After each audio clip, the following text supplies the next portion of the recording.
الحمد لله رب العالمين والصلاة والسلام على رسوله الكريم وعلى آله وصحبه أجمعين أما بعد ذو الحج کا مہینہ ہمارے مبارک مہینوں میں سے ایک مہینہ ہے جس میں اللہ تعالیٰ نے حج اور قربانی یہ دو بڑے عمل اس میں جمع فرمائے ہیں۔ پوری دنیا سے حجاج کرام اس مہینے میں حج بھی کرتے ہیں اور پھر مینا میں آ کر قربانی کرتے ہیں، اور اللہ تبارک و تعالیٰ نے ان ایام کی قسم اٹھائی ہے، والفجر ولیال عشر والشفع والوتر واللیل اذا یسر هل فی ذلک قسم لذی حجر۔ اور کسی دن کی قسم اللہ نے ایسے نہیں اٹھائی، خاص کر اللہ کو عید کے دن کی قسم اٹھائے یا جمعے کی قسم اٹھائے یا لیلۃ القدر کی قسم اٹھائے، انا انزلناہ فی لیلۃ القدر وما ادراک ما لیلۃ القدر، یہ فرمائی خبر دی۔ لیکن والفجر، مجھے قسم ہے فجر کی، اس سے مراد 10 تاریخ کی صبح جو 9 کا دن گزار کے حج کا دن ہوتا ہے، اور وہ گزار کے جب 10 کی صبح یعنی قربانی کی جو صبح ہے، اللہ نے والفجر اس کی قسم اٹھائی۔ پھر ولیال عشر، یکم سے 10 ذو الحج کی جو راتیں ہیں ان کی قسم اٹھائی۔ وہ شفع، یہ 10 کے دن کی قسم اٹھائی۔ والوتر، اور یہ اللہ تعالیٰ نے 9 تاریخ کی قسم اٹھائی۔ واللیل اذا یسر، اور یہ 9 اور 10 کی درمیانی رات کی اللہ تعالیٰ نے قسم اٹھائی۔ یہ کسی بھی ٹائم کی، دن کی، مہینے کی، سال کی، اس طرح اللہ تعالیٰ نے خوبصورت انداز میں قسم نہیں اٹھائی جیسی اللہ تبارک و تعالیٰ نے یہ ان 10 دن راتیں، 9 کا دن، 10 کا دن، 10 کی رات، 10 کی صبح، اور اللہ کے نبی کا فرمان ہے کہ ان 10 دنوں میں اللہ تعالیٰ کو جتنی عبادت پسند ہے وہ اور کسی دن میں بھی پسند نہیں، اور اس میں کوئی شک نہیں، ان 10 دنوں میں سب سے بڑی عبادت وہ حج ہے، جس کو اللہ تعالیٰ نصیب فرمائے اور جس کے مقدر میں فرمائے۔ حج ان 10 دنوں کی سب سے بڑی عبادت ہے۔ عرفات کی 1 دن کی حاضری وہ 10 لاکھ دن کی حاضری یا 1 لاکھ دن کی عبادت کے برابر ہوتی ہے، اور عرفات کے دن کی حاضری میں اللہ تعالیٰ کا ارشاد ہوتا ہے، میرے بندو آج جتنے گناہ لے کر آؤ، جتنے بارش کے قطرے، جتنے درختوں کے پتے، جتنے ریت کے ذرے، جتنے گردش ایام میں جب سے ٹائم شروع ہوا ہے اس میں بننے والے دن اور رات، اور یہاں کے توبہ کرو میں سب معاف کروں گا۔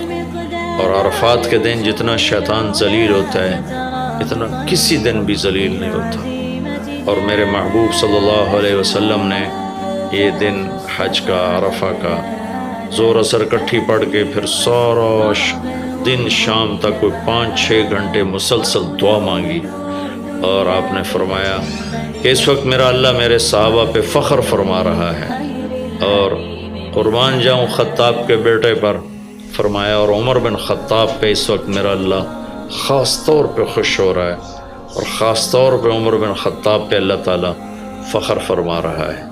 تو ان 10 دنوں میں جسے اللہ حج میسر فرما دے تو اس سے بڑی عبادت کوئی نہیں۔ حج میسر نہیں ہے تو پھر ان 10 دنوں میں نومی کا روزہ رکھنا، ان 10 دنوں میں روزے رکھنا، اس میں نوافل کی کثرت، صدقے کی کثرت، پھر قربانی، یہ سارے اعمال ان 10 دنوں میں انتہائی محبوب ہیں۔ جنہیں اللہ سعادت دے دے حج کی، بار بار جائیں، تابعوا بین الحج والعمرہ، حج عمرہ آگے پیچھے کرو، آگے پیچھے کرو۔ ایک بہت بڑا طبقہ ہے جو یہ کہتا ہے کہ ایک دفعہ فرض ہے اس کے بعد کوئی ضروری نہیں۔ میں کب کہتا ہوں کہ ضروری ہے؟ ضروری نہیں ہے، لیکن ضروری کا مطلب فرض نہیں ہے، لیکن اللہ اس کے رسول کو پسند ہے کہ اس کے گھر بار بار آیا جائے، بار بار حاضری دی جائے۔ اللہ کے نبی کو تو آخر عمر میں جا کے موقع ملا، اس کے بعد آپ دنیا سے تشریف لے گئے۔ اگر آپ اس کے بعد زندہ رہتے تو یقیناً آپ ضرور حج کرتے، چونکہ آپ نے جتنے سال مکہ میں گزارے آپ نے ہر سال حج کیا، نبوت کے اعلان سے پہلے بھی اور نبوت کے اعلان کے بعد بھی آپ نے مسلسل حج کی، اور 4 عمرے آپ نے فرمائے زندگی میں پر 4 عمر۔ ایک عمرہ مدینہ سے خاص طور پر تشریف لائے، جس کو ہم صلح حدیبیہ کہتے ہیں، وہ ہو نہیں سکا، لیکن آپ نے وہیں عمرے کا کام پورا کیا، سر مڑائے، احرام کھولے، پھر اگلے سال آپ اس کی قضاء کے لیے تشریف لائے۔ پھر ایک عمرہ آپ نے فتح مکہ کے بعد جعرانہ سے احرام باندھ کے تشریف لائے اور عمرہ کیا، اور ایک عمرہ آپ نے اپنے حج کے ساتھ کیا۔ صدیقی دور میں پہلا سال جنگوں میں گزر گیا، دوسرے سال صدیق اکبر اپنے پورے ساتھیوں کے ساتھ حج پہ تشریف لائے۔ فاروقی دور میں عمر بن خطاب رضی اللہ تعالیٰ 10 سال حکومت کی، 10 سال حج کیا، ہر سال حج پہ تشریف لائے۔ عثمان رضی اللہ تعالیٰ عنہ نے اپنی خلافت کے دور میں جب تک امن رہا ہر سال حج کرتے رہے، جب فساد شروع ہوا تو آپ رکے، اس میں شہید ہو گئے۔ علی رضی اللہ تعالیٰ عنہ کو موقع نہیں ملا، جنگوں میں زندگی گزر گئی، اور اسی میں آپ اللہ پاک کی بارگاہ میں پہنچ گئے۔ تو لیکن باقی 3 ساتھیوں کی خلافت کے دور میں آپ نے بکثرت حج اور عمرے کیے۔ تو دین کے کسی عمل کو یوں کہہ کر ہلکا نہیں بنانا چاہیے کہ اس کی کیا ضرورت ہے، اتنا پیسہ خرچ کرتے ہیں، اس کی کیا ضرورت ہے، کسی غریب کو دے دیا جائے۔ یہ اس طرح تقابل نہیں کرنا چاہیے کہ اللہ کے گھر کی حاضری کو اتنا ہلکا نہیں سمجھنا چاہیے۔ میرا اللہ بلائے تو بار بار جانا چاہیے، اور جس کو اللہ توفیق دے عمرے پہ جائے، حج پہ جائے۔ ہاں، غریبوں پر بھی خرچ کرے، اپنے رشتہ داروں پر خرچ کرے، ضرورت مندوں پر خرچ کرے، لیکن اللہ کے فضل سے امید ہے جو اس طرح اللہ کے گھر جانے پر خرچ کرتے ہیں تو اپنے اللہ کے فضل سے غریبوں پر بھی خرچ کرتے ہیں۔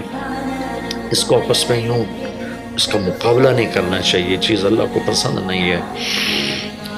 شہنشاہ کے، دنیا کے سب سے بڑے بادشاہ کے دربار میں حاضری کو ہم اتنا ہلکا نہ سمجھیں، بہت بڑی سعادت ہے۔ حضرت امام حسن کی سنا دیتا ہوں۔ امام حسن رضی اللہ تعالی عنہ نے 20 حج پیدل کیے، مدینہ سے پیدل تشریف لاتے تھے اور حج فرماتے تھے۔ 20 حج، یہ تو اہل بیت کیا جگر گوشہ رسول ہیں اور جگر اہل بیت ہیں، تو 20 حج فرمایا آپ نے، پیدل فرمایا، مدینہ سے تشریف لائے مکہ پیدل۔ ایسے امام حسین رضی اللہ عنہ نے بھی کئی حج پیدل مجھے ان کا عدد یاد نہیں، امام حسن کا مجھے یاد ہے 20 حج پیدل کے، اور اللہ کے نیک بندوں نے برس ہا برس اللہ کی بارگاہ میں پیدل حاضریاں دی ہیں۔ تو ان 10 دنوں میں عبادت کا ذوق بڑھنا چاہیے، نوافل بڑھائے جائیں، ذکر بڑھائے جائے، تلاوت بڑھائی جائے، ہمت ہو تو روزے رکھے جائیں، خاص طور پہ 9 تاریخ کا روزہ، پچھلے سال کے سارے گناہ معاف ہو جاتے ہیں، ایک دن کا جو روزہ ہے۔